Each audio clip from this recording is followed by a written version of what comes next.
ഞാൻ പണ്ടേ ഒരു വലിയ വെടിക്കാരനായിരുന്നു. ഒരു ദിവസം ഞാൻ വെടിവെക്കാനായിട്ടൊന്ന് പോയപ്പോ വേണ്ട മുമ്പ് കൊണ്ടൊരു കടുവ ചത്തായിരിക്കും. അല്ലെന്ന നല്ല ജീവനുള്ള 1ാം ക്ലാസ് കടുവ. ഞാൻ ഈ കടുവയെ വെടിവെക്കുന്നോണ്ടാണല്ലോ എനിക്ക് ഈ കടുവാക്കുഴി എന്നുള്ള പേര് തന്നെ കിട്ടിയത്. ഓഹോ, അങ്ങനെയാണോ?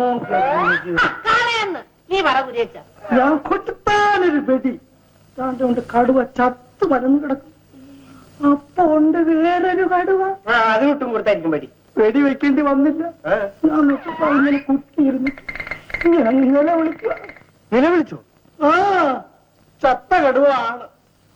മറ്റേ അതിന്റെ പെമ്പളം. അതിനെന്തിനാണ് നിലവിളിച്ചത്?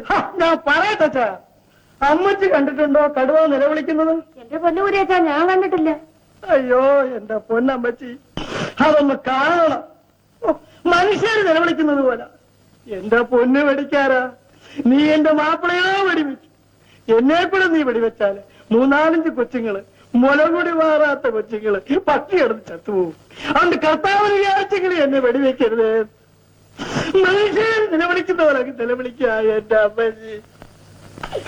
അയ്യോ, അത് കണ്ടെന്റെ ചങ്കങ്ങ് അലച്ചു പോയി കേട്ടോ. അന്ന് ഞാനത് തോപ്പൊടിച്ച് ഞാൻ കാട്ടിലോട്ട് ഇറങ്ങിയതാ. അതിനുശേഷം ഞാൻ തോക്കാൻ കൈ കൊണ്ട് തൊട്ടിട്ടില്ല.